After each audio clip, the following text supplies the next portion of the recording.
Hey guys, we are here today to take a quick look at how to make a functioning fireplace and mantle out of stone with a large hearth to cook a lot of food at one time. Well guys, I've been waiting for it to stop raining. It's been raining like a couple days in a row here, so we're just gonna do it in the rain. Hopefully the lighting quality is decent for that. There are two options for this mantle on whether or not you would like it slightly protruding out on the stone around the fire, making it where the fire is a little bit indented in the wall, or just making it flush.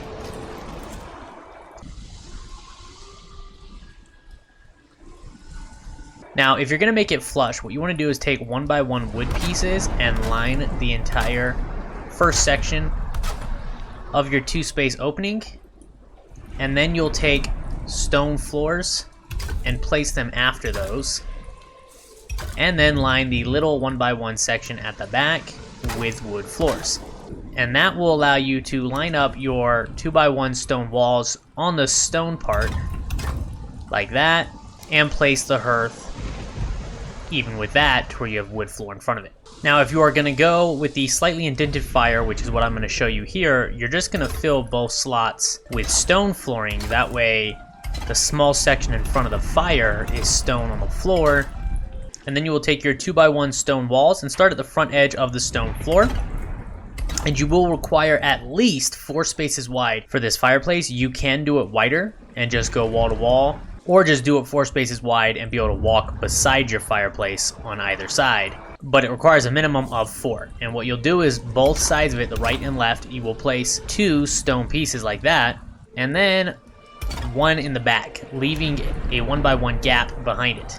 Now, to get that aesthetic look of brick overlaying each other in varying patterns, you will place the second level starting with a flat set of stone. That way the seams don't line up on them, and then do 2 side by side in the back. And we're going to flip that pattern again for the third row, and we will only be going 3 rows high right here. And then we are going to take the stone archways and place 2 of them on the sides, side by side, on the front 2 rows, and leaving the last square blank. And then we will take our hearth, and if you are doing the other method, it'll be touching the back wall no matter what, but yours will be even looking like that right there. On this one, we're slightly indenting, and you want to make sure it doesn't sink into the back wood wall at all, so try and aim that decently. And you can see here that we are roughly even, and it's not protruding out the wood at all. And you'll notice here that there's plenty above the fire for the smoke to escape and for the airflow to take the smoke on out of the house.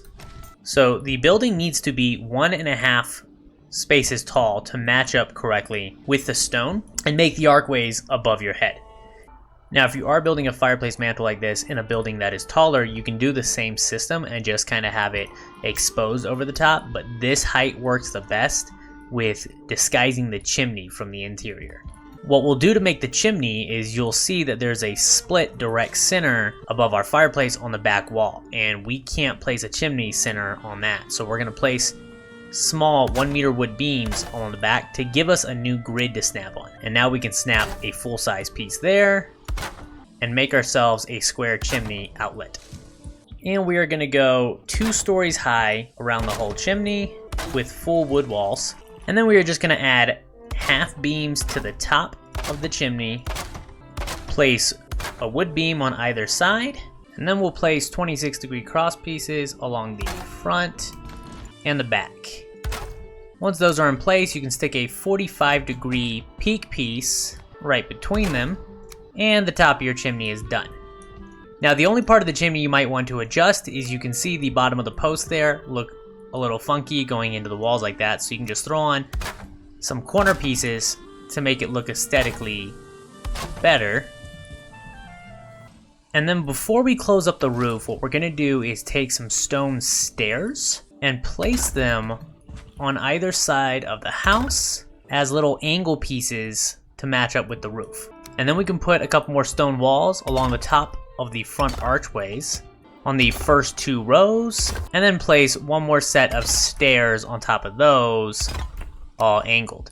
And what that's going to do is when we place our 26-degree thatch roofing pieces, they will cover the stairs perfectly, and they won't be visible from the outside. And from the inside, you have a stone mantle covering all the way to the roof. Now, you can do that with angled wood pieces if you prefer that look, but I like it to be all stone. The final part is just to close up the rest of the roof surrounding the chimney, and you'll see there's not enough room for a full piece there, so you'll just overlap it with the corner one. And there you go. There is your stone fireplace and mantle. And you'll see that this stone hearth just has a ridiculous amount of room to be able to place cooking stations if you're trying to cook a whole lot of meat at a time.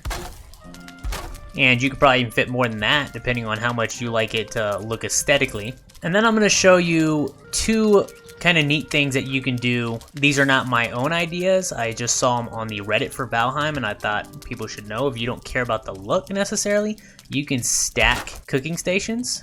And you can either do them directly above, or you could stack them and try and get the feet kind of line up on them and stack a whole lot more cooking stations if you were trying to cook the maximum amount possible. And the other kind of neat thing that I saw done is you can take an item stand and place it on the ground and attach a yellow mushroom to it, and it kind of works as a little night light. If you're tired of filling your torches with resin, that can be a decent lighting situation, so you at least can see where to go in the house in the darker areas. Not that necessarily has to do with making a fireplace at all, but I kind of thought it was a little neat lighting idea that you might be able to use.